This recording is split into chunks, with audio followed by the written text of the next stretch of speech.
Hi Fasters, Puppeteer here again. A little bit disorganised tonight. I've been running around doing a few things and yeah, just running a little bit late with a few things. But anyway, we're here now, and as promised we're going to be talking about envelopes on the PC3. So we're going to get stuck into things pretty soon. I just want to have a quick listen to the audio, making sure it's all making sense, so just bear with me just a second.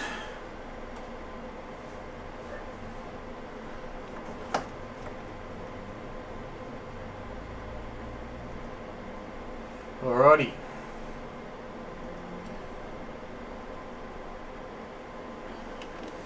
Excellent. Haven't got the nasty echoes that were happening in the failed stream from before, so I'm very happy about that.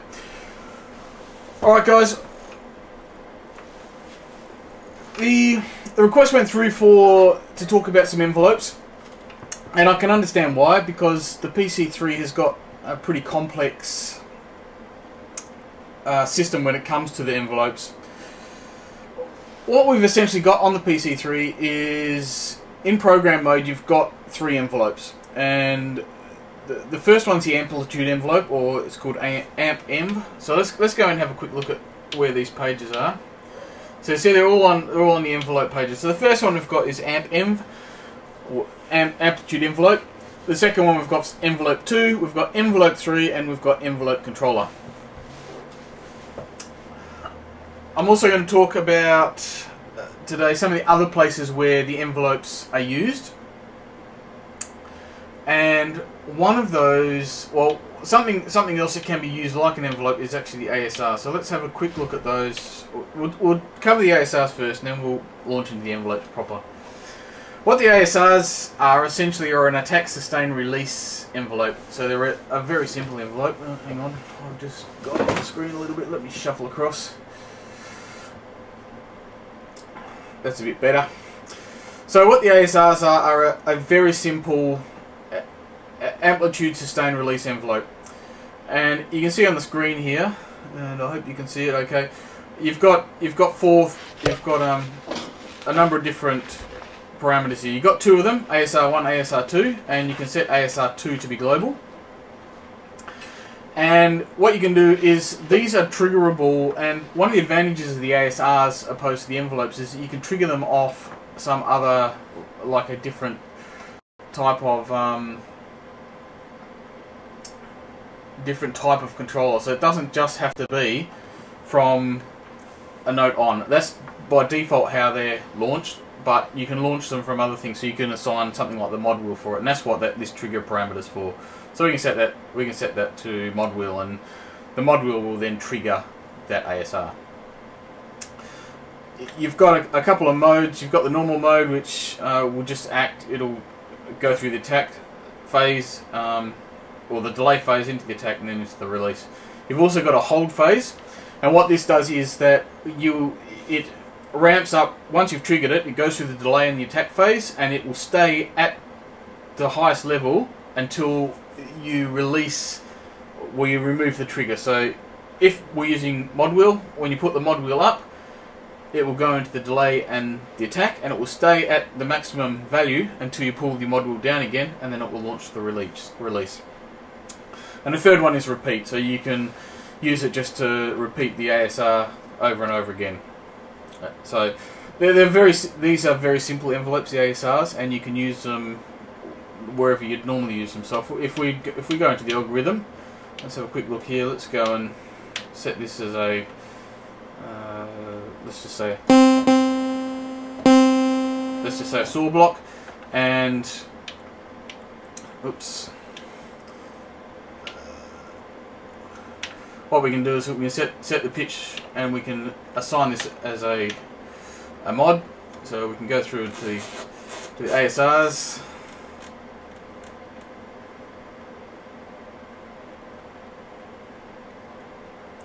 So we've got ASR1. Let's set it to something that we can hear. So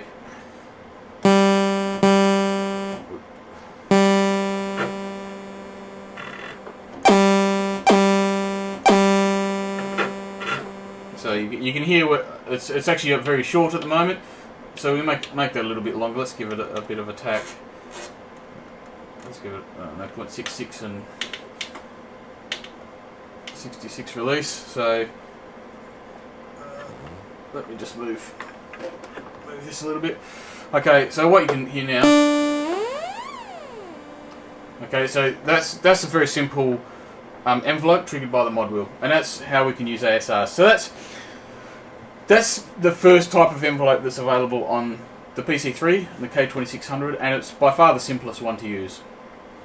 Okay, so let's go and let's go back into this, start afresh, and let's look at the other envelopes and explain through the more conventional envelopes a little bit more. Alright, when you come into the amp env page, we're on a piano here. Let's just put this back to sawtooth because I want to demonstrate something here.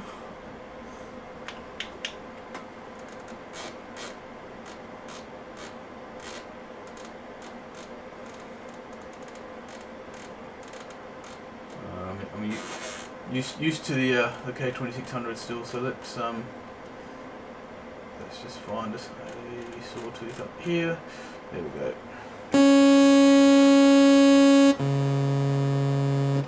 Okay, so if we go into the amp env, the first thing that you notice is it's got this thing on the right hand side here that says mode natural. And I know when I first started programming cursors, I was wondering what this natural envelope, this natural business was all about. Let me just move the camera a little bit, got bumped. Apologies for that. There we go. And what the natural envelope is that in your key maps, Gers will have put in an attack and a decay parameter in the envelopes. And when it says natural, what the amplitude envelope is actually doing is it's grabbing those details from the key map information or the sample information.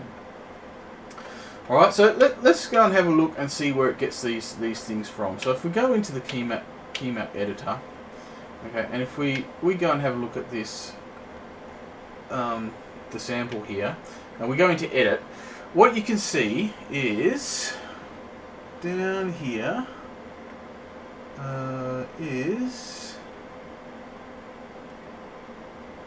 you can see these things here. You've got this decay rate and a release rate, and these are the two parameters here that it will grab the information from for the natural envelope.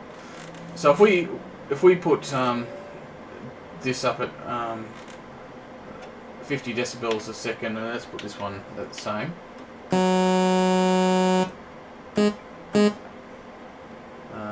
Oh, sorry, I'm on the. You can hear I'm right down at the bottom at the base, so you can hear it here a little bit better when I play it. I hope you can hear that.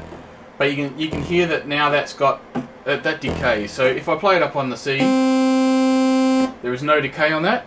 But for the sample that I've edited the decay and release rate. If I play it, you'll hear that it decays. Now I can make that go slower. Probably a little bit too slow. So that decays at 12 decibels a second, or I can crank that right up. 107 decibels a second, decays very quickly. The same sort of thing on the release. So let's just put the decay on 0. So if we put a slow release rate, so I release it, you can hear that release part of the envelope comes down very slowly. If I put that up higher, you hear that release rate part of the envelope decays very quickly. Now, one of the useful things where you can use this is that you can take these natural envelopes and you can apply them for even if you're not using a sound. An example of this is if we have, let's go back to the key maps. Let's put in key map number 1, the piano, for example. So we're playing the piano. It's got a natural envelope in it, so let's go and have a quick look at the natural envelope. So it's got 3 decibels a second as a decay rate and 200 decibels a second as a release rate. Okay, so if we go into the algorithm and we set this sawtooth, let's set this to a sawtooth, and our amp envelope is still set on natural. This natural envelope is actually grabbing the envelopes from the piano sample. It's not grabbing it from the sawtooth DSP block. So what you can do is you can now apply whatever's been programmed into that sample,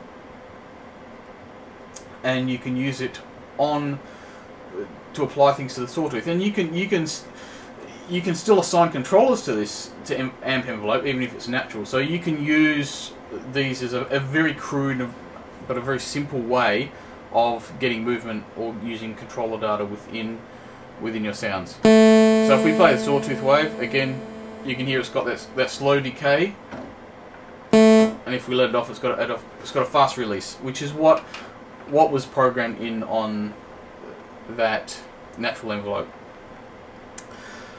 Now, while we're talking about natural envelopes, one thing to bear in mind is that, and this is a different behaviour between the PC3 and the K2600 or the K series. On the Kurzweil K series, the envelope controller would only control or the amplitude envelope, envelope 2 and envelope 3. On the PC3, the envelope control will control whatever's on the amp env page or the amplitude envelope page. So it will control, if it's set to natural, the envelope control will actually have an effect over the natural envelope. It'll actually change that in real time as you go through. So that's one thing that you can do with the PC3 that you couldn't do with the K2600. And the envelope control page also control the amplitude envelope. We're going to talk about the envelope control page in a little bit more detail later on tonight, or today. Good morning to all you guys in the US, and I hope you're tuning in. We've got a few people there. So, the natural envelope is a little bit more useful in the Kurzweil sense than it was on the PC3 sense than it was in the Kurzweil sense, in that now you can control it a little bit in real time. One of the other advantages about the natural envelopes is that because they're assigned on a per sample basis, if you've assigned different samples to each key within your key map, you can have different envelopes for each key, and sometimes that can be quite a useful thing. If you're doing, for example, drum mapping, or if you want to do some weird stuff in terms of your dynamics on a different key basis, you can actually program that in. It's a bit of effort, but if you want to do something where you need different dynamics and different responses on a per key basis, that's one way that you can achieve it quite easily. So rather than building different layers and putting different envelopes on it, you can actually do it at the key map level if your envelope requirements are quite simple. So I hope that's sort of explained a little bit about what this natural thing is on this mode parameter. All right, let's go into the user mode and have a little bit of a look and see what we've got in here.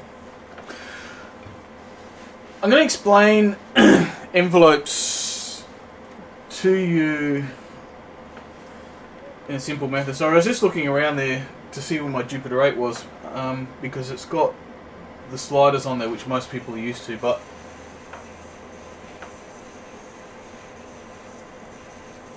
it's over the other side of the studio, so I'm not going to be able to do it. Sorry, I just had something come on, but it's just the headphones here. Oh, I seem so disorganised today. Right, so I'm not going to take you over and show you the Jupiter. I might give it a go later on once I finish with the camera, and we can go and have a quick look at and see what the sliders are. But essentially, envelopes for subtractive synthesis, and even some of the other modes like additive synthesis and stuff like that, have got four main segments. The first one's called the attack segment, and what the attack segment is it, when you trigger a note, the envelope starts on the attack phase, and you've got two things here. You've got the first one, on a general ADSR envelope, which is what the Kurzweil's trying to emulate here. The attack phase is actually a time, and it says how long does it take you to go from no amplitude up to full amplitude. And usually that's is measured in milliseconds. So if you've got a nice attacking sound like a sawtooth lead or a bass or something like that, you're usually looking at maybe 1 or 2 milliseconds to get from 0 volume up to full amplitude. If you're programming some nice lush pads, you might have that fading in slowly. You might have it fading in over, I don't know, several seconds even, or even longer, to sort of build that character slowly. So that's the first one, is your attack time. The second segment is the decay time, and that's the D in ADSR. And what that is that once you've hit that maximum velocity, it tells the time that it takes to go back to whatever you set your sustain level at. So we'll talk about sustain level in a second, but just remember that the D in ADSR is also a time. And the same as attack, it's usually set in milliseconds, and it can run from 1 millisecond up to many milliseconds, or up to several seconds. And that really is the character of it going out. So if you want nice punchy sounds, you'll probably set short decay. So if you're playing sort of, that gives you a staccato type of feel. If you want a sound to evolve and then die off and go down to another level, you'll set the decay time longer. The next parameter is the S, and that's the sustain level, and this one's not a time, it's actually a level. And what this says is, it says once you've gone through your attack phase and you've hit your top amplitude and you start decaying, you want to know how far you want to decay to. So you can decay all the way back to 0 if you want, and that means that your envelope is completely controlled with the attack and the decay segment. Or you can control to some other level, so you might ramp up and you might want to hold it at a certain volume. You might want to hold it at the top volume, or you might want to hold it at a lower volume. And that's what the sustain levels let you set. And finally, you've got the R, which is the release time, and that is, and normally the way it works is when you release the key, it will then decay down back to 0 as a sort of natural thing. For things like piano sounds and acoustic sounds and instrumental sounds, that gives it a little bit of realism. So whereas you play an organ sound, it will decay. There won't be any release segment on it. So let's play, we get our sawtooth again. So we play our sawtooth and we let it off. Sound stops immediately, and that's because of this release segment. So if I set this release segment to, I don't know, there's a second there. Let's make it a little bit longer so we can hear it. You can see now I've released the key. It decays a little bit slower, and that's good for if you want to blend things in together.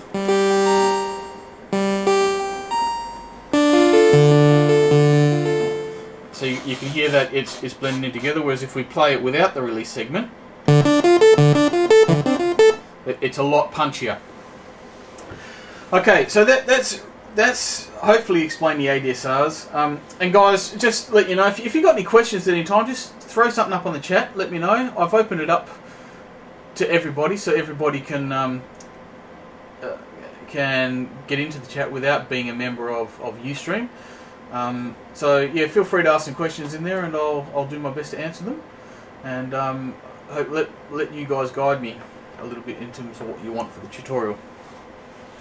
So hopefully I've explained to you what the ADSR envelopes from subtractive synths are and what we're looking at here. Some synthesizers have different parameters in here. That some of them have a delay segment at the start, and that's the amount of time that it takes before the attack segment comes on. Some of them have extra segments after the decay, so they have a hold segment at the top, so you can go up and hold it for a little while and then decay it. And there's a few other sort of parameters that you can have in terms of the slopes of your lines and whether they're curvy or whether they're straight. On the PC3 and the K2600, all the envelope segments are straight, unless you do some pretty tricky programming and do things like double assign amp envelopes or put them through a function or something like that. They're going to be straight segments. All right, so let's have a look and go through the parameters that are on this page. And the parameters between the three envelope pages, amp envelope, envelope 2 and envelope 3, the parameters are actually pretty similar. Okay, so let's first of all look at the attack.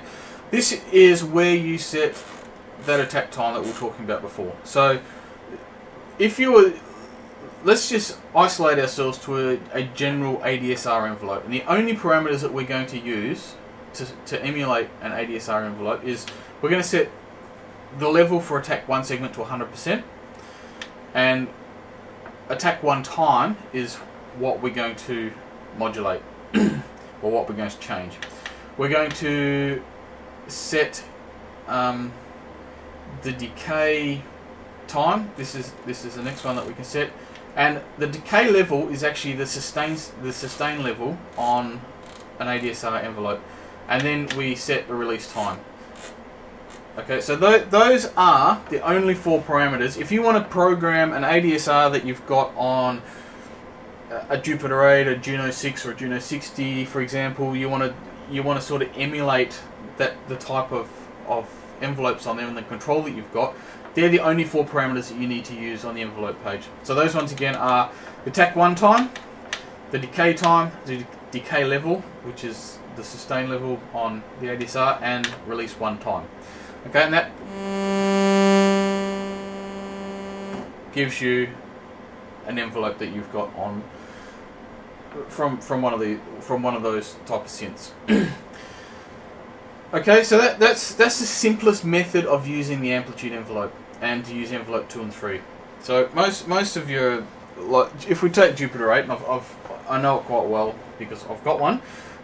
If we look at the architecture of the Jupiter 8, it's got 2 envelopes. The envelope 2 is actually the amplitude envelope, and envelope 1 can be assigned to the filter or to pitch or something like that.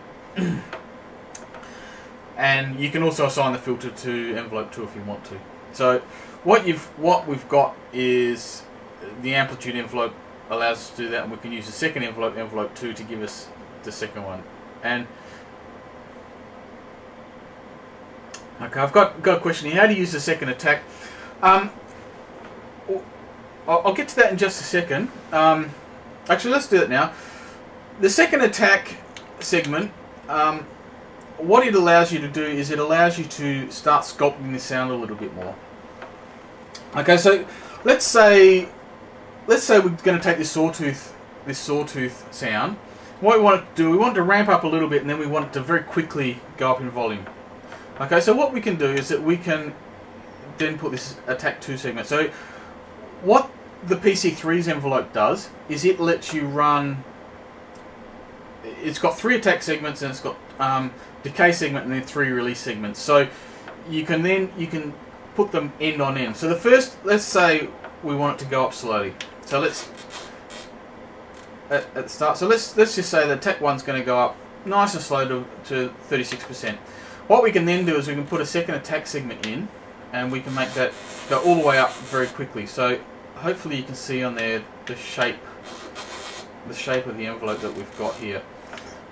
Okay, so I've turned the other segments off, and all we've got here is down the bottom is we've got this long slow segment, and then it goes up quickly. So if we play a note, we'll listen to this.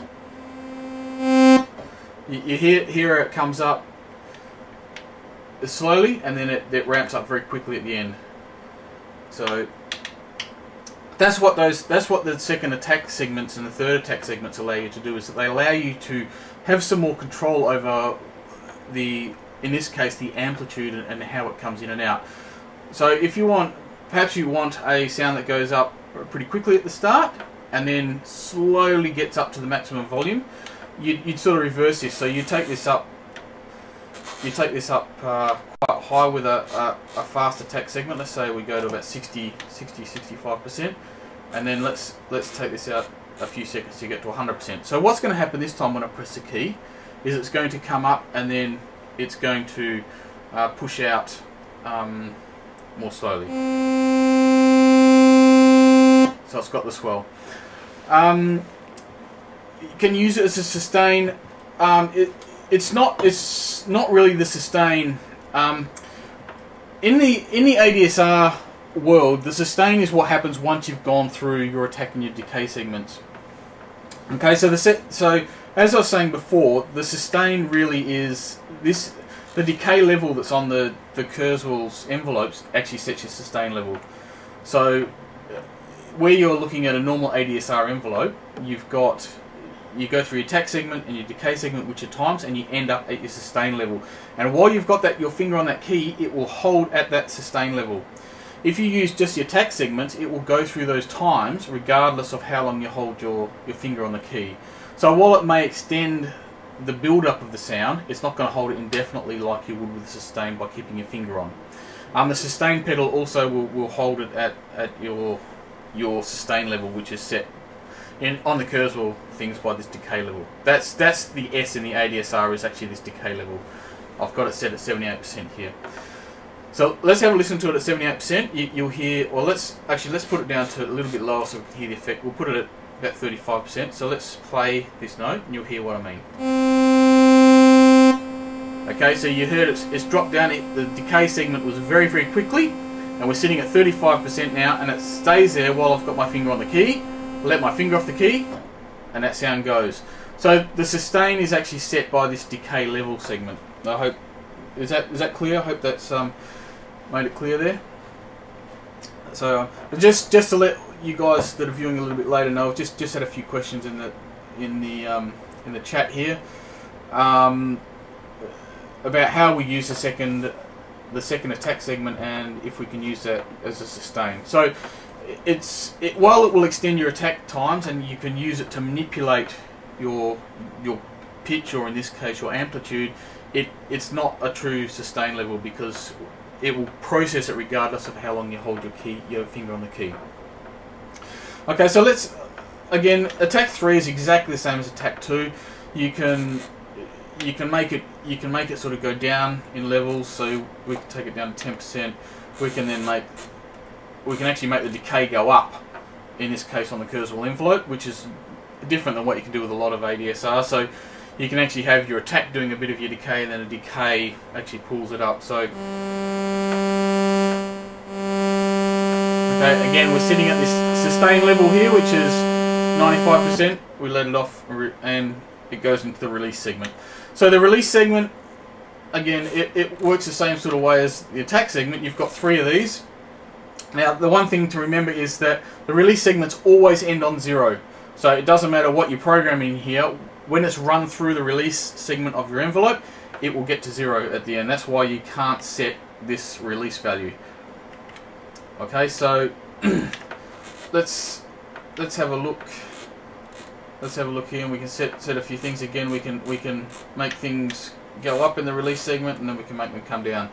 So let's just play this note and have a listen. Actually, let's just make this a little bit. Let's make the attack segment a little bit quicker because we are more interested in the release now. Okay, I'll release the key. Okay, and you hear it goes down, back up a little bit, and then down again. So I'll do that again. Let's just put that up a little bit more so you can hear it.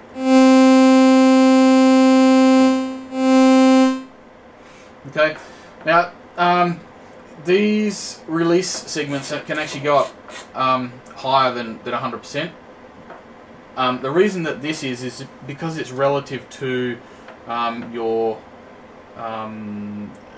sustain level. So it will never go above 100%, even if it says 150%. But if let's say for example we decayed back to 50%, but we want the release to actually swell up when we release the key, we can do that by increasing these percentages here above 100%. So it goes down, we release, and gets high again, then comes back down. So you've got the release segments work the same way as attack. You've got a number of different times here. You can manipulate whatever you've got the envelope controlled to have quite a bit of control over the envelope. Alright, what I'm going to do now is we're going to have a look at this loop parameter. And to do this, what I'm going to do is I'm actually going to go across to a handy tutorial that Brian Cowles put up on Kunker. This is actually the AMP-ENV classroom. It's in the classroom forum. you can go and you can have a look and read this yourself. But what he's done is he's got some nice little interactive, or not interactive, but he's got some nice little animations here that show what this loop parameter does. So essentially, before we go to this and take you through the different scenarios, what the loop parameter lets you do is it lets you loop certain parts of the envelope section, so you can have it repeating, and you can actually use the envelopes as simple LFOs, or actually quite complex LFOs. You can actually make them repeat. You can have them fading in and out, and if the LFOs that are available, or if you run out of LFOs, first of all, you can put some of the envelopes into service as LFOs.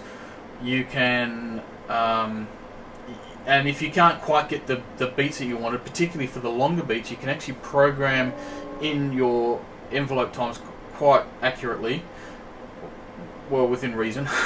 And then what you can do is you can almost use them as an LFO by setting these loop parameters. So let's just quickly have a look at these loop parameters. You've got off, which is the natural thing, it just runs through the envelope once. And then you've got these things called seg1f, seg2f, seg3f, seg1b, seg2b, seg3b. Okay, so you've got 6 different loop parameters which look very cryptic, but we're going to explain what they do in just a second. And you've got this other parameter here which is inf, which stands for infinity.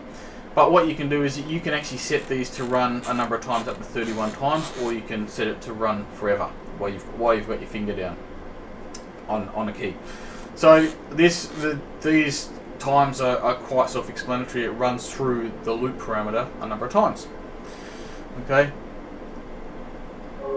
I'm not looking at comments at the moment, so feel free to put comments there, and I'll answer your questions once we've gone through this a little bit here. Okay, so let's have a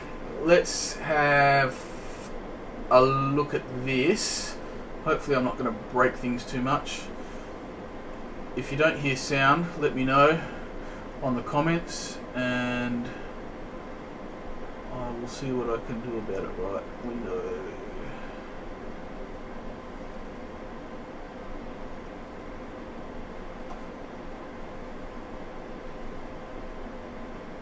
Sorry guys, I just got to set this up. I'm just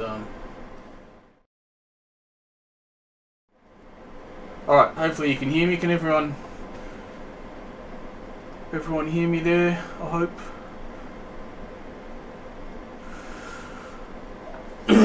Okay. Right, what we've got here is the seg1f envelope. And this what this graphic shows you is it shows you when it hits these things. So what seg1f does is it goes through your attack segment and your decay segment, and then it goes all the way back to the start, and it repeats those again, and it goes through those for the number of times that you've set your loop parameter to. So if you've set your loop parameter to 2 times, it will repeat that twice, and then it will go into your sustain segment, and then when you let your key off, it will go into release. Whenever you let your key off, it will always go into the release phase. So even if you've only run through the segment once or twice, it will go through to the release segment when you release your key. And that's how the envelopes work. So let's have a look at this. So we go through attack 1 and attack 2 phase. We're on to attack 3 now. Through the decay, now we hit the loop, and you see it's got it in blue here. So we've gone back again to the attack 2, 3, and decay segment again, and it's got the infinite looping on, so it's just going to go back through those. So what it does is it goes for seg1f, it goes attack 1, attack 2, attack 3, decay, attack 1, attack 2, attack 3, decay. So basically what seg1f says is it goes, once it hits the end of decay, it goes back to segment number 1, and it goes forward through them. That's what the 1f stands for. Okay, so let's have a look at 2f, and you've probably worked it out now that 2f goes back to the second phase, which is this attack 2, and that's what we see here. So we've got attack 1, attack 2, attack 3, decay 1, and then attack 2, attack 3, decay 1, attack 2, attack 3, decay 1, etc., etc. And so it will go through and it will just loop these 3 parameters. So if we watch this animation again, once it starts up, see we're going through attack 1, attack 2, attack 3, and decay 1. Now that's the first pass through the envelope. Now it's doing the repeat. The repeat starts at attack 2, attack 3, decay 1, and then attack 2, attack 3, and decay 1. And what it does, it actually goes to it goes to this level over this amount of time from wherever it leaves off. Okay, so it finishes off at these points here. Okay, it doesn't do 50% or whatever it was back here. It goes through these segments. Okay, so let's have a look at 3F, and as you probably guessed, it was going to attack number 3 and the decay. So they're the two that's going to repeat in this case. So we see here attack 3, decay 1, attack 3, and decay 1. So if you want to make a simple LFO, you can do it using attack 3 and decay 1. Or you can use the 1F and you just set attack 2 and attack 3 times to 0. Now, one of the things I'll just mention now, while I remember, is these attack times. If you set any of these times to 0, that segment is ignored. Okay, so it doesn't matter what you set your envelope level to, it just ignores that level. So it doesn't actually process that at 0. If you want it to process it, put the lowest time in here, which is generally 0.02 seconds or 20 milliseconds, except for attack 1 segment on your AMP envelope, that can go down to 2 milliseconds, so 0.02, and that's a pretty quick envelope. It's not quite as quick as your Nords and your Axis viruses, but it's nearly as quick as a Jupiter 8, so it's pretty quick. Okay, so that explains the seg 1F, 2F, 3F. Now let's look at the seg 1B. What the 1B does is it actually goes to the end of decay 1, and then what it does, it goes backwards through attack 3, attack 2, attack 1, and then it starts again and goes attack 2, attack 3, and through to decay. So it's a bidirectional envelope. So if you're used to bidirectional samples where you play it forwards and then backwards, this does the same thing with the envelope. So let's watch the animation. Attack 1, attack 2, we've got the attack 3 segment, decay 1 segment. Okay, and then we're going back to the attack 3, the attack 2, go back to the attack 1, final point, and then attack 2 again, attack number 3, and we're going to go to decay 1 again. Okay, so that's how the seg 1B works. Seg 2B exactly the same, except it only goes back to the attack 2 segment. So let's watch the animation here, just so that you don't take my word for it. So you see it, we're going through the attack 1 phase, attack 2, into attack 3, decay 1, and now we're going to go backwards to attack 3, back to attack 2, and then back attack 3 again, and decay 1. So that's what the seg 2B does, it goes back to attack 2. And finally seg 3B just does attack 3 and decay, it just loops between these. Okay, so it's you're not actually getting, it's basically the same as the seg 3F. It does essentially the same thing.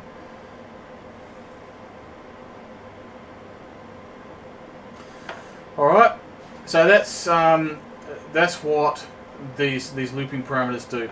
As I said, you can use these to make simple LFOs if the times aren't right. And what I'll do a little bit later in this, I'm going to show you how to use these to build sinusoidal LFOs from these segments. Okay, so let's just go back to the screen. I'll just bring up my ugly mug again.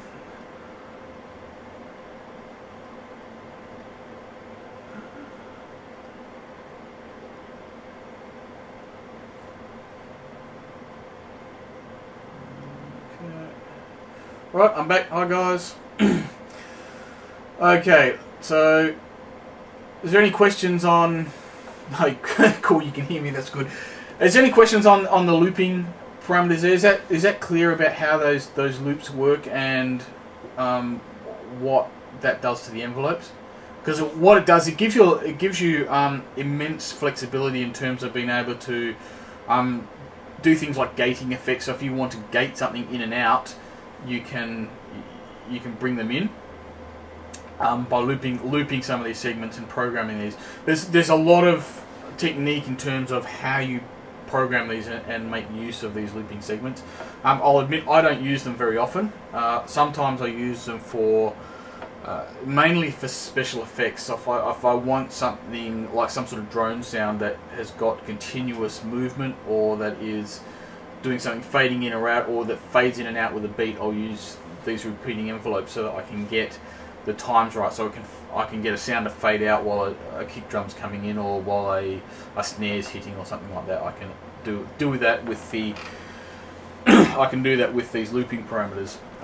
Sometimes you've got to be a little bit careful about getting it to go on the beat, but if you re-trigger your sounds, that usually isn't too much of a problem. But some of the more creative uses for these are things like if you want to make like a pulsing trance sound, for example, you can use these in a similar way to what you'd program a gate to do. If you've got, or a sidechain compressor, you can actually do it with envelopes and actually just program your times in there rather than having to worry about another trigger sound to come in and trigger it. You can actually do that directly within the envelopes.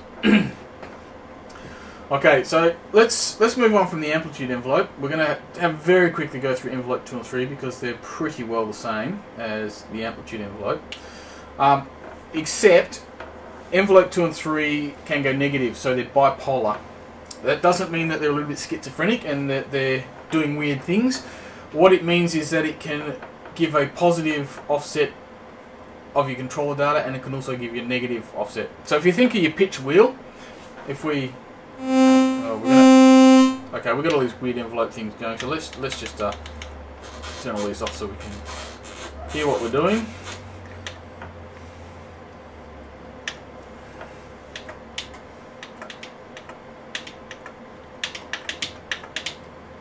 Okay, so we've just turned all these off. So if we go, so if we think of the pitch wheel, make it a little bit louder.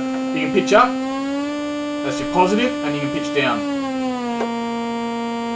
Okay, that's the pitch wheel is a bipolar controller. Your mod wheel, if you set it normally, is actually a it can only go one way, so it only goes up. So it's at the lowest point it's 0, at the highest point it sends 127. The pitch wheel at the lowest, well, at the middle it sends 0, it sends plus 64 and minus 64 is what the pitch wheel does. And that's essentially how envelopes 2 and 3 work. So let's go in. What we're going to do first of all, and this is probably a good idea, I'm going to show you how to assign these envelopes to do things. So what we do on our PC3, we go to our DSP mod page. What we're going to do so you can hear this is that we are going to assign this to the saw pitch. Okay, so let's select source 1, and the envelopes are up here somewhere. So what I'm doing there, just you can't actually see, but I'm holding down the enter key and I'm pressing keys, and you can see that there's different, the controllers come in different. So if you press enter, and I think it's F#6, sorry, F#6 will get you envelope 2. Let's put 1 octave on here so that we can actually hear what the envelope's doing. Okay, at the moment it's not doing anything. That's because we haven't programmed the envelope. So let's have a look at envelope 2 and let's see what it does. Okay, same sort of thing. Attack 1 segment is the amount of time it takes to get to the level that's specified at the attack 1. So 1 second to go to 100%. If I press a key, it's going to take a second to ramp it up 1 octave. Nice and simple. Let's say we want to take over another 2 seconds. Let's say we want to go down an octave from the original root key. So let's go minus 100. Okay. Alright, and what you heard there at the end was that decay going back to 0. So let's just set this. Sorry, it was going up to 100. So if we go again. Alright, so that's essentially how envelope 2 works. So it can push it up first of all, and then it can push it down. Okay, and release segments work exactly the same way. We can have it, in this case, let's have it go down. We'll have it decay back over a second to 0.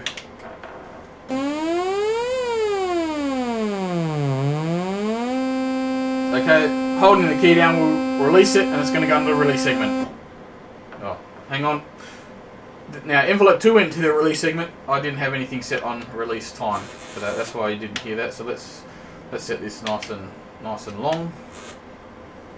Okay, so now if we go back to envelope 2, we'll hear that release segment for the pitch.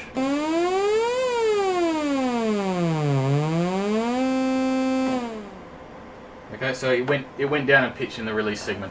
So in all respects, envelope 2 and envelope 3 are the same as the amplitude envelope, except that you can program them to go negative. And also, with your initial times here, this one here can only go down to 0.02, which is 20 milliseconds. The amplitude envelope can go to 0.002, which is 2 milliseconds. Which is very, very quick. You have all the same looping parameters that you had on the other ones. So you've got those 6 different looping options, and also your loop times. Exactly the same as amplitude envelope. Envelope 3 is exactly the same also. Okay, so what we'll do is we'll move on to this 4th page, the mysterious envelope control page, which scares the willies out of most people because it, well, it's a scary page. Alright, let's go through this. Okay, on the PC3, the thing to remember is that the envelope control page only controls the amplitude envelope. On the K2600, the K2000, that's different. The envelope control page controls amplitude envelope, envelope 2 and envelope 3. It controls all 3 of them at the same time. It was frustrating sometimes, and you had to be very careful about your programming on the K2000, for example. Now let me just readjust this screen a little bit. My head's falling off the side of the camera. Alright, I'm back with you. So sometimes it got a little bit frustrating on programming the K2000 because you wanted to do different things with these envelopes. You didn't want them all controlled by the same controllers. The ideal solution would have been to have an envelope control page for each of the envelopes. That didn't happen. What they did instead for the PC3 was that they limited the programming just the amplitude envelope, and envelope 2 and 3 were just free running envelopes, so they didn't have any real-time control over them. Alright, let's go through and have a look and see what this page does. So again, let's go in and let's do a little bit of programming on, let's just set them to the 1 seconds for the attack 1 segment. Okay, we'll set them to 1 second on decay 1, back to 50%. A second on release 3, which goes down to 0. Okay, so nice simple envelope. This is what it's like without any envelope control. Whoops. Sorry, let's get rid of that. Let's get rid of the pitch there. We don't need that. Alright.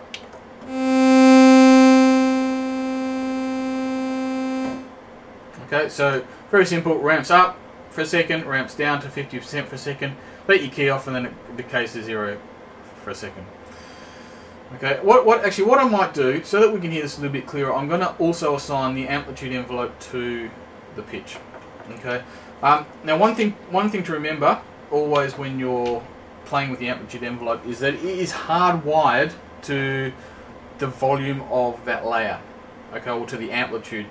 It's actually what comes out of the amp block. Okay, you can't disconnect that. So, but you can use the amplitude envelope for other things. And in this case, we've also assigned the amplitude envelope to the pitch, so you can hear what it's doing. And I'm going to do this so that we can hear the effects of the envelope control page a little bit better. Alright, what we've got here on the left hand side, I'm not putting my fingers in front of it, we've got the attack, the decay and the release. So what it does is it doesn't do things on the individual segments. What it does is it does it on the phases. So attack has the same effect on all 3 of the attack 1, attack 2 and attack 3 phases. Whatever you do to it does it to all 3 of those. So if you've got a slow initial attack and then a fast attack, and you adjust it and you squish it up and make it faster, those proportions will stay the same, but what it will do is it will run through the whole segment faster. Okay, the whole attack phase faster. With the decay, exactly the same thing. You've only got the 1 decay time parameter. So all these do is these will change things for the times. They don't change the sustain level, and that's one of the limitations with the with the Kurzweil envelopes is that you can't modulate the sustain level in real time using standard MIDI controllers. Okay, the release again, it affects all three of the release segments. Okay, so what these are, you see these things here, it says 1000 times, and what this means is that by default it is just it's not affecting it, so it's multiplying the times by 1, so it's not affecting the times.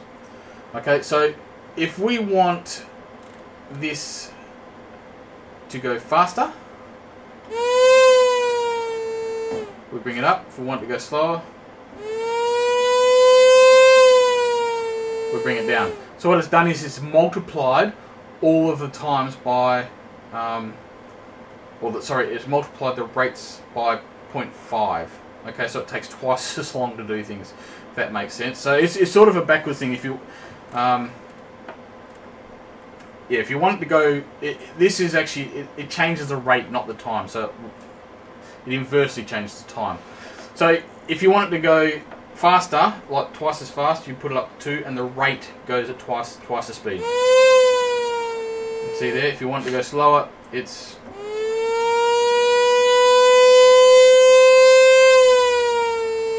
Okay, so what these things do is they adjust the rate. So the first one here, adjust, is just a raw adjustment. It doesn't, it's sort of like a hard number in there. So let's say, if you need, and this can be very useful if you need to fine tune things, because let's go to the, let's go and have a look at these parameters for a second. It goes up by small amounts, so 0.2 of a second at a time. Okay, and then once you hit, I think it's 0.5, it starts going up by, no, sorry, it's more than that. It goes up by larger segments once you hit a certain value. Can't remember what it is. Let's just have a look. Okay, at 2 seconds it starts going up by 40 milliseconds at a time, and as it gets bigger, these gaps get bigger and bigger. So when you start getting up into the 6-7 seconds, it goes up by much larger degrees each time you click. So now we're at 14.5 seconds. It goes up by, it's now going up by 1 second increments. Okay, so if you need to fine tune these a little bit, what you can do is you can actually do this with the adjust parameter. So you can add these together. The first thing you can do is add them together. So if you want that one, what we've got here is we've got an envelope that's 21 seconds in length. If we want it to be 21.2 seconds, okay, we can add 0.2 here. So we've got 20 plus a 0.2. So that's one way you can make very fine adjustments to your envelopes if you need to. Okay, the other way you can do it is you can use the adjust parameter. Okay, on here, so you can make these adjustments by multiplying things. So with a combination of the 3 different attack segments and these adjust parameters, you've got pretty good control over your timings. You probably need to get your calculator out to work things out, but I guess the easy way to do it is, if you're after times, you just need to divide by this amount. So at 0.25, it's going to multiply the time by 4 seconds. So if we do this calculation, we got 1 second divided by 0.25 equals 4 seconds. Yeah, you have to divide the number. Okay, so and that's how you work out the time. If you want to do rates, it's a multiplication thing in terms of your rate. So if you're looking at a rate of per second, this actually makes the rate a quarter of that rate. So it takes 4 times as long to get there. Okay, so that's what the adjust parameter does. So let's put that back to 1. What the key tracking does is it scales the keyboard. So at the low end of the keyboard, it if you want it, basically what happens, the higher you play it, the more it takes effect. So if we want it to go faster at the top end, okay, put it 4 seconds. So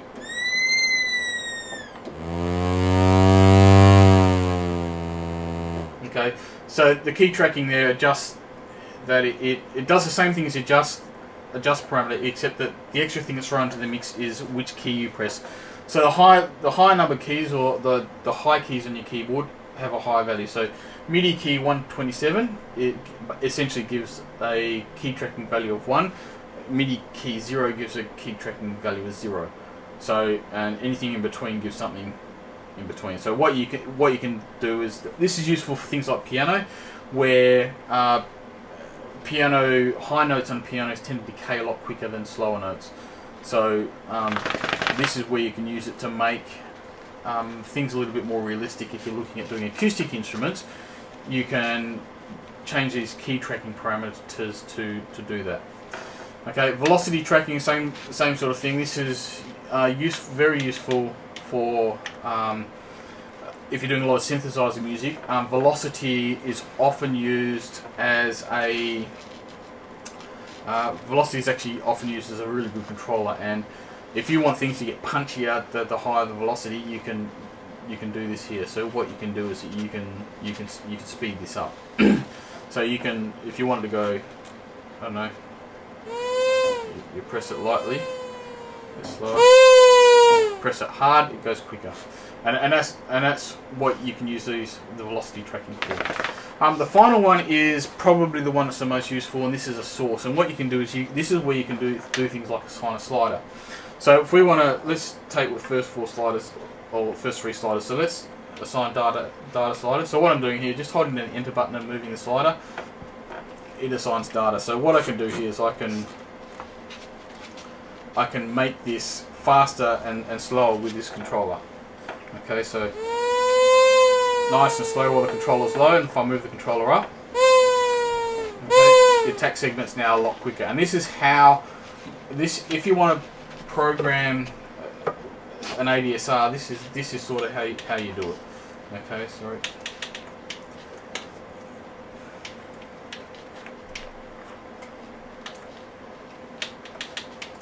Alright, so if we go and have a look at these segments here, what I've done is on the envelope control page, slider A is your attack, slider B is decay, and slider C is a release. And so what this does is adjust the times. So if I move the slider A up, the attack slider, very fast attack, decay and release are the same. I've moved slider A down, let's put slider B up, which is decay segment, so you'll see it goes up slowly, back down, release segment comes off normally. And finally we've got the release segment, so if I put the release segment up, attack and decay are right, very fast release. So that's essentially how you program an ADSR. Now this one here is a little bit backwards. Well, if you're looking at it for a Jupiter 8, what you do is you probably put these at 125 each, or 13. Okay, so and what you'd do is you'd go back into your amplitude envelope and you'd set these at quite quick rates. Okay, so what you do as you push the slider up, it makes them longer, and that's essentially what we've just done. So what we're doing is that we're programming these sliders, so as we push them up, they're going to make these segments longer. Okay, so at the bottom it's the minimum time, at the top it's the maximum time. So that's with all the sliders down. Attack slider up, decay slider up, and release slider up. Okay, so that's how you can use these sources to program, to use the sliders so that you've got real-time control over your envelopes. Now, unfortunately, you cannot assign, you can't modify your your sustain level directly with a MIDI controller. On the K2000, on the sort of K2000, K2500, and K2600, there is a trick that you can do it. I've brought my dogs in today, so we've got Satin down here. She's saying hello. So what you can do on the K2000, there's a little trick that you can use to actually get a slider to control the sustain level. And what you do is that you use envelope 2 and 3, and you set envelope 2 to your lowest sustain level, envelope 3 to your highest sustain level, And then what you do is that you use a function to crossfade between those two envelopes. So you assign envelope 1. So you use a multiplying function. So you multiply a slider by function 1, and then you invert it and multiply the inverse of that slider, multiply it by envelope 3, and then you combine those together in your last function and assign that function to whatever parameter you want to control, and then you now have a slider that can control sustain. So you can still have the attack and the decay, you just need to set them identically, well, you set envelope 2 and 3 identically apart from the sustain level, and you can still have the full control over attack, decay and release times. But what you can then do is essentially use a fader to crossfade between the two envelopes. And what you find is that when you crossfade them, you get the full gamut or the full range from envelope 2 to envelope 3. So if you just change that release time. So if we have a look at that, the decay level. So what you're doing, you would set envelope 2 to 0, and you set envelope 3 to 100%, and have all the other parameters the same. So I'll just quickly do this on the PC3 so you can see what we're doing.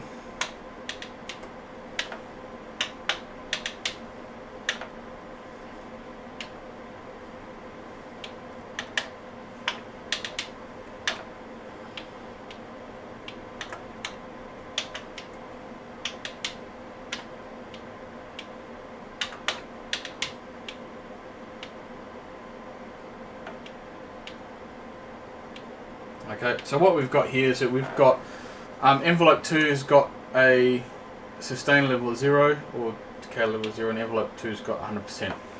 So what we do on the K2000, K2600, because the envelope control page also modulates these, you can actually set them up so all these are modulated, but you can then use your functions to crossfade between the two envelopes to give you a different sustain level as well. That's the only way that you can actually program the sustain in real time using MIDI controllers. Okay, so there's a little trick for the K2000, K2600 users out there. What we're going to do, let's have a look at this, the last line on this. This is the impact parameter. Okay, and I was pretty damn excited when this came through on the K2600, because originally on the K2000, your fastest attack time was 20 milliseconds, which wasn't really all that punchy for when you're trying to program bass sounds and stuff like that. What impact is it is a special sample-based controller, and what it does is it modifies the first 20 milliseconds of the envelope. Okay, so you can boost that up lots. I think you've got 24 decibels of gain here. Okay, so let's put 18 decibels on here. And let's just set this envelope to 0 and give it a nice long decay time up to 100%. Okay, so you can hear the impact parameter there right at the start of it. I hope you can hear it anyway. But you can try this at home. Just put your sawtooth in, and you've seen what the screens look like. But if you put let's put the impact parameter back to 0, or you can actually have it negative. Let's put it 0, and let's crank it up again to 18 decibels. You can hear that sort of pop at the start. That's what the impact does. You can do that. You can key track it the same way, so you can have none of it at the bottom end, lots at the top end. You can actually, if you want it to go the other way, so it's a lot at the bottom end, none at the top end, just put that negative, and it swaps it around, goes the other way. Velocity tracking, same sort of thing. You can put the harder you hit the key or the faster you hit the key, you can actually bring that impact parameter up. So it's really good for drum sounds. If you want to make really sort of punchy attacks, and you want to actually do some of what the SPL Transient Designer does, for example, you can use this impact parameter, assign it to velocity, and you can then start manipulating the dynamics of those drum sounds and the transients that are coming through. Okay, so that's what the impact parameter is used for. Again, you can assign it to sources. Usually, I find that if I assign this to a source, I usually assign it to a switch controller. And if I'm doing a drum pattern and I want a lot more punch in a chorus or something like that, I can just hit a switch controller and bang, it comes in. So that's how I tend to use it, more so than anything else. I use it a lot for synth sounds, particularly when I'm doing big sawtooth basses and sawtooth leads. I use it a lot just to give it that extra bite that goes in there. It also works really well through your filters and stuff like that, so you can assign these. Now the impact is only on the amplitude envelope. It does not have any effect at all on envelope 2 and 3. But what you can do, and right, this is going to remind me, I'm going to show you a really nice trick here of how you can get multiple envelopes to be modulated in real time. So how you can get multiple amplitude envelopes on your sounds. And what it takes advantage of is cascade mode. So let's just get out of this program. We'll start again. All right, let us first of all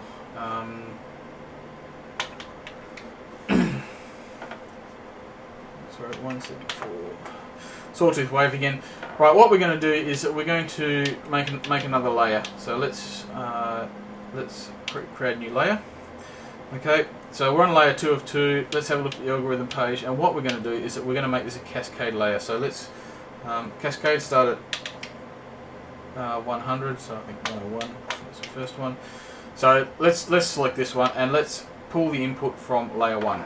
Okay, so what we've done here is that we've got layer 1 here going through to the last block amp. So what you've got is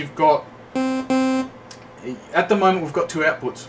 We've got output coming out of layer 1, and then there's a tap that comes off before this amp block. So it actually comes off at the end of this, and that goes up to layer 2. So if we go up to layer 2, it comes in at the top here, and then it gets processed through this algorithm. By default, once you set the cascade mode,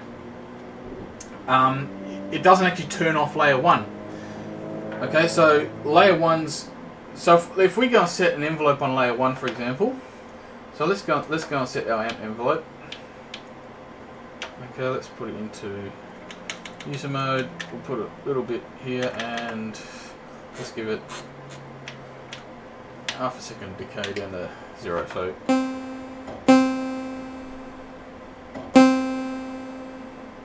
okay. Now if we go up to layer 2, you'll see that layer 2, let's set the key map on layer 2. It's at the piano at the moment, so we've got that natural envelope coming in. So let's set this as sawtooth as well. Now the sound from this doesn't actually go through it. In fact, let's set it to silence, which I think is 999. Okay, actually that's not the right one. Diagnostic sign, the one to set. Silence has actually got an envelope on it, believe it or not. I don't know why, but it does. So if you're doing VA programming or virtual analog programming on the Kurzweil, use a diagnostic sign key map if you're using natural envelopes and you want it to sustain. Okay. So anyway, what we've done on layer 1, you saw that we set this amplitude envelope. Okay, so it's nice and quick, comes off, but the sound keeps going. Okay, so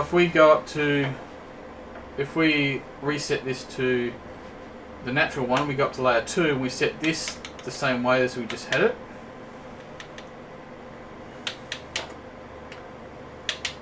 Okay, same effect. So what's happening here is that both layer 1 and layer 2 are outputting to the audio outputs. Okay, and that's essentially what you're hearing here is that effect. So what we want to do is that we want to get rid of we want to use envelopes we want to use layer 1's envelope to do some funky stuff to our signal. So what we're going to do in this case is that we're going to use the amplitude envelope to manipulate the filter on layer 1. So we're going to put a filter on layer 1, and then we're going to have an amplitude envelope on layer 2, which is going to control the amplitude. Okay, so what we're going to do to accomplish this is that we've engaged the envelopes on layer 1 and layer 2. Now what we're going to do is we're going to turn the volume down on layer 1. Okay, so what we do is we go to the amplitude block. So if we go up here, we go across the amp block, Okay, press edit. We take this level down to -96. Okay, so what this has done is that it's still cascaded, but this turns down the output coming out of layer 1 and allows all of the signal to go up through layer 2 and then out the amplitude of layer 2. Okay, so what this has now done, the amplitude envelope, as I said before, is hardwired to the amp block. And what we're now doing is that we've freed up the amplitude envelope. We can do other things with it. It's not going to affect our sound at all. Okay, so let's go and do some stuff with it. So let's just go in here. Let's just find ourselves a nice low pass filter. Okay, so we've got one here. Let's edit that. DSP mod.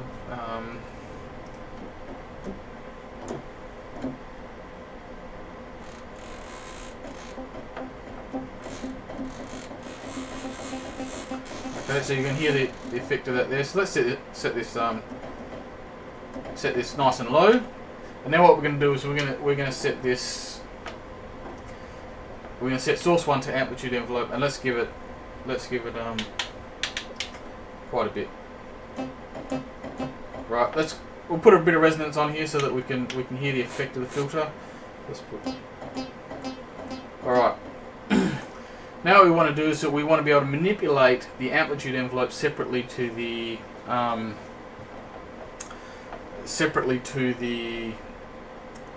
filter envelope. So what we've done here, amplitude envelope on layer 1 is going to be our filter envelope. Amplitude envelope on layer 2 is going to be our amp envelope. So let's go up to layer 2 first of all. Let's just do something with this amp envelope. Okay, so let's for example, let's make this let's make this a little bit longer. So let's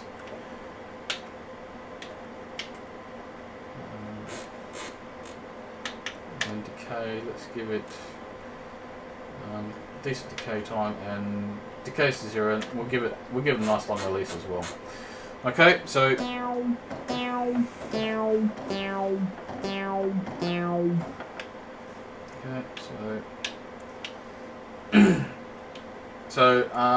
back on layer 2, we'll set the envelope control up. So what I'm going to do is I'm going to set up sliders D, E, and F to control these like we did before. Slider D, slider E, and slider F. We have a little bit of impact. 6 dB should be enough. And then these depth controllers. Let's sorry.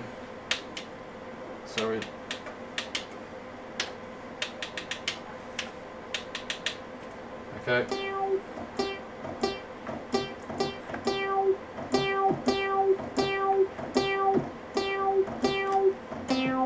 Okay, so we've now got amplitude envelope control.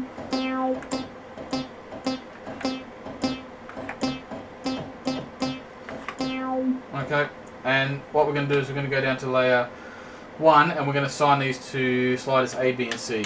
Okay. I'm going to do the same sort of thing. So let's set these to.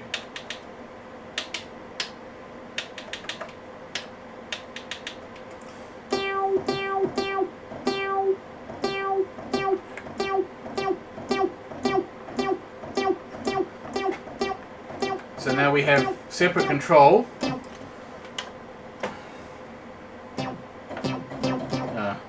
got my control set at the moment.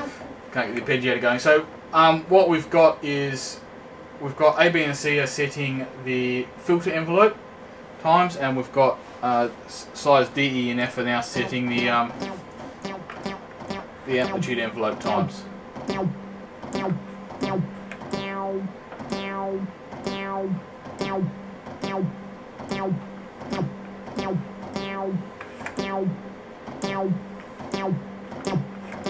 So you can hear how I can manipulate them separately. So that's one of the little tricks that you can do, is use cascade mode to get you some extra manipulatable envelopes for the PC3. Okay, so there's a little trick or something you can do. We've gone a bit over time, but I'm going to keep going, and what I'm going to do is I just want to quickly have a look at some of the other envelopes that are available on. Actually, first of all, I was going to show you how to do those LFOs, wasn't I? Alright, let's just have a quick look at these LFOs here.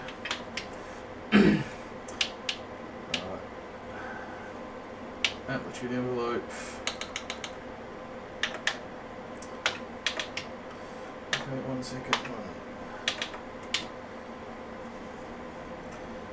Okay, 0, 50.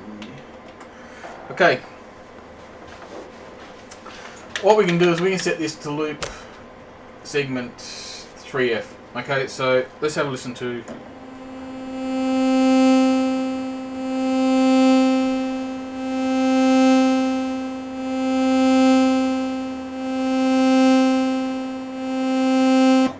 Okay, so it runs through the attack and the decay phase, and then it goes back to the attack and the decay phase again.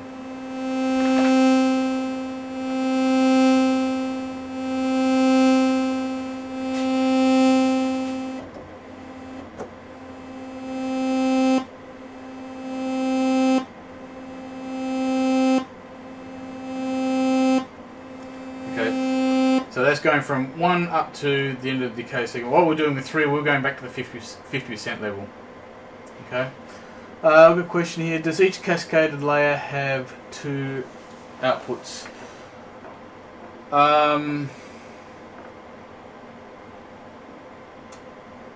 No. It has one output that comes out of the amplitude block. Okay. What happens when you create the cascade layer, so the second layer that has got an input, what happens there is that you are then taking a tap from before the amplitude envelope. So it's not an output as such, you're taking a tap from there. What this means is that you can have as many cascaded layers as you like pulling that signal from before the amplitude envelope. So for example, you could have, let's say you set layer 1 just with a 4 blocks shape, or 3 block shaped saw, for example, which is a really nice algorithm to use. It makes a really nice manipulatable sound. What you might want to do is you might want to run those through a series of bandpass filters and make try and emulate some comb filtering with a bunch of notch filters that are in parallel. Well, comb filtering would be in series, but let's say you want to do it parallel. So you might want to have, let's say you want to pass it through 2 parallel filters, a high pass and a low pass. Okay, so what you can do is you can create layers 2 and 3, and you can make them both cascade layers, and you can get them both to cascade from layer 1. So what they'll do is that they'll go and search layer 1, and they'll find that output before the amplitude block, and it'll pinch it from there and take it up through to the other layers. So essentially, the way the cascade works is it does it at the key map level. So they have taken that signal and made it available basically as a key map to a higher page, or it comes in after the pitch block essentially. So it doesn't, I guess it depends on how you look at it, whether or not a cascade layer has 2 outputs. A layer has got 2 places that a signal can come out of, but you can't output them, if that makes sense. So you have to tap them into another layer to be able to get that second output. I hope that makes it a little bit clearer. Anyway, back to our LFO example. So what we've got here, essentially, we've got a sawtooth wave that goes over 2 seconds. Okay. What I'm going to do is that I'm going to assign this to... Actually, what I should do this in envelope 2, not envelope. So let's just get rid of all these. Got it. Envelope 2.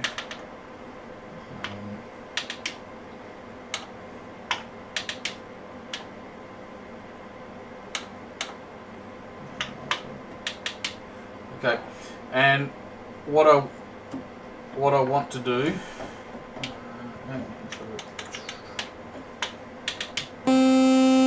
And what I want to do, I'm going to assign it to pitch so that you can hear what I'm doing nice and easily. So let's assign that to DSP mod. Let's assign it to the sawtooth pitch. So envelope 2, and let's give it 1200%. So let's just have a listen and see what this does just with the envelope. So Okay, so that's just the envelope. Now let's turn on the looping. Okay, so segment 1F, and we'll set this to infinite.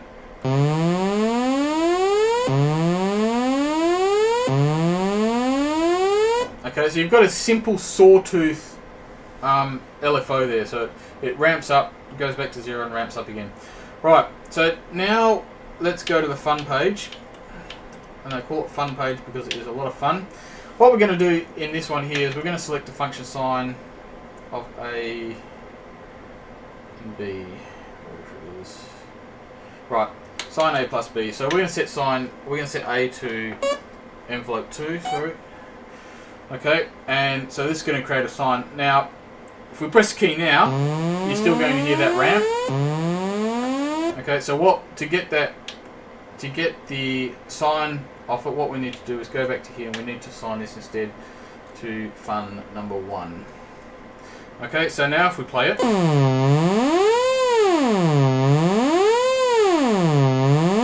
you see we've just created a sinusoidal LFO.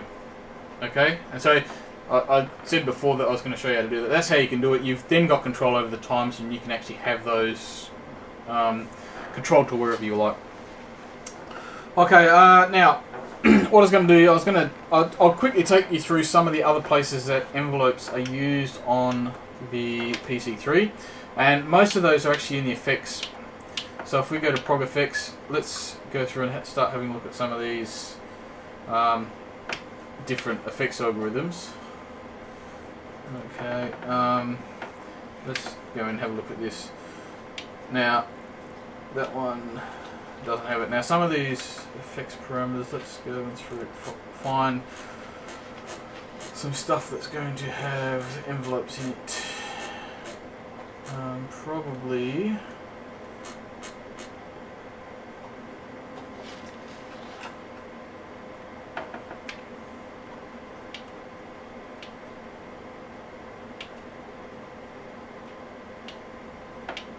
Alright, one that, let's just get out of there. The ones that, well, I know one that definitely does, which is these synthesis functions or filters on here. Some of those have got envelopes in them. Some of the other effects do, particularly some of, I think some of the compressors and gates have got envelopes in them. Let's just see if we can go through and find these. Alright, basic envelope filter. So within this basic envelope filter algorithm, you've got on here, you've got again attack rate and release rate, and you've got a smoothing rate as well, which is basically how quickly it sort of changes when the envelopes sort of kick in and kick out. So these they're simple envelopes. In these, you've got an attack rate and release rate, which is in decibels per second, which is how quickly they go up and down. So you don't actually have, the way that you work the times out in these is that you go 1 divided by the time there, and it gives you a sort of time related thing rather than a period or a rate. Okay, so so just be aware that some of these DSP algorithms, or that some of the effects algorithms, have got envelopes within them that you can do things with. So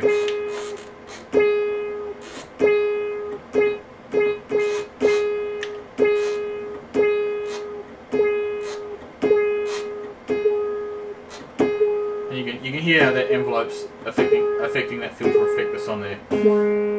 So that filter's actually on the. It's actually on. Now the filters that are in KDFX are really, really good.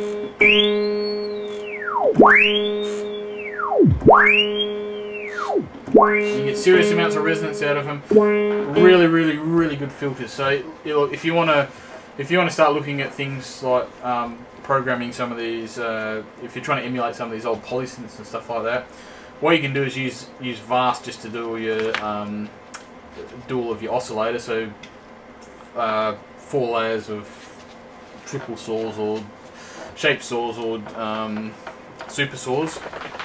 something like that, and then you just basically put all of them through one of these envelope filters, or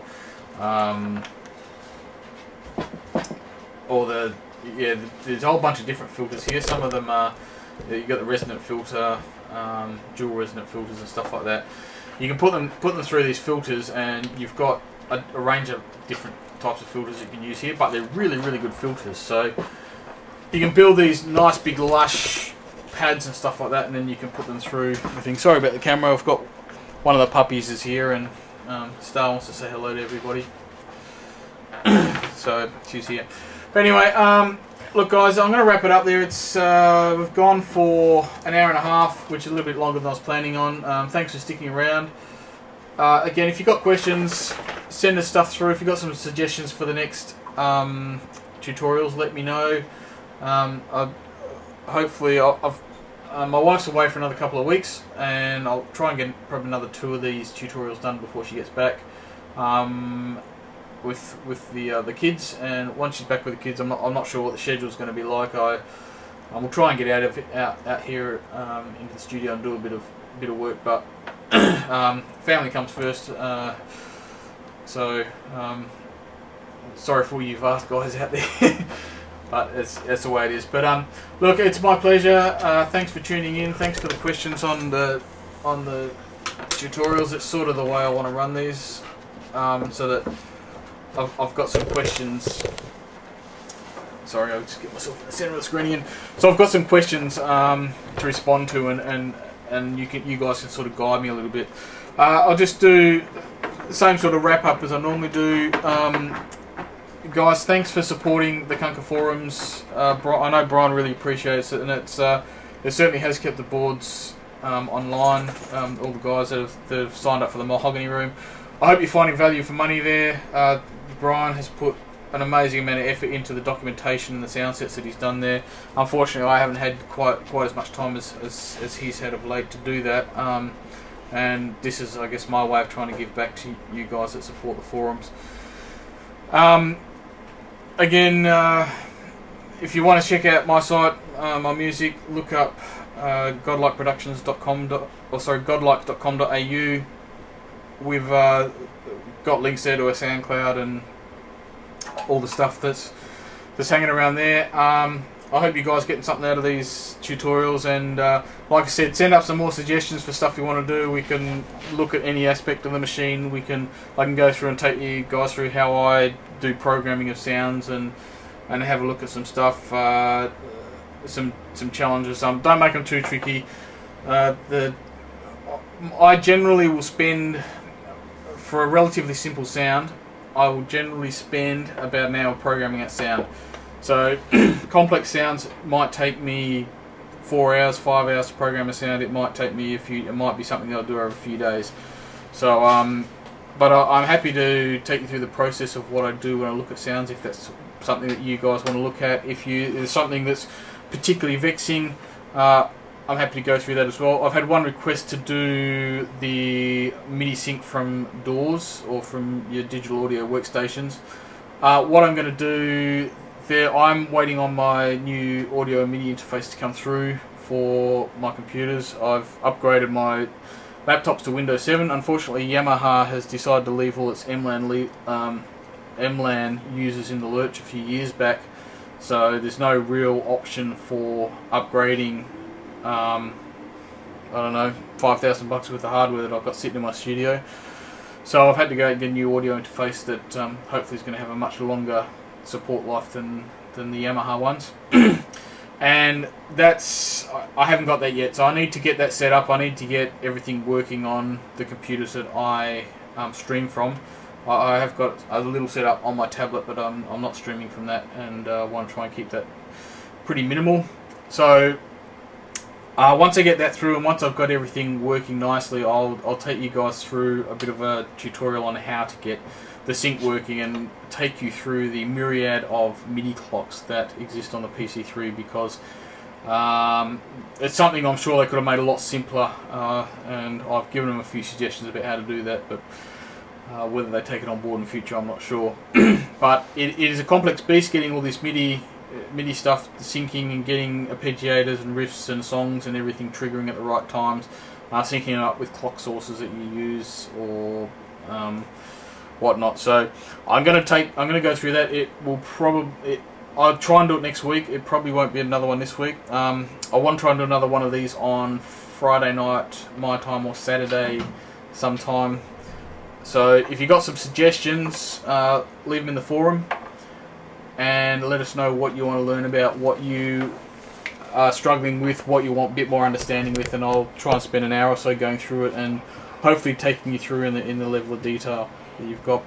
There's no graphics for this tutorial that I've run through, apart from the ones that are available from the forum there. Let me get myself back in the picture. So yeah, just go and check out the amplitude envelope tutorial. It covers a lot of the stuff that we've gone through here, and pretty much everything that's applicable to the K series is applicable to the PC3. The architectures aren't that different, and I have explained the differences here. So yeah, that's probably the best source of graphics is the tutorial that Brian's done there. But look, if you've got any other questions, hit me up in the forums, kanka.com, and I'll do my best to answer them and hopefully get you guys getting more out of your PC3s than you did before. That's my aim here. So look guys, good night, thanks for tuning in, and I will see you guys again later this week. See ya.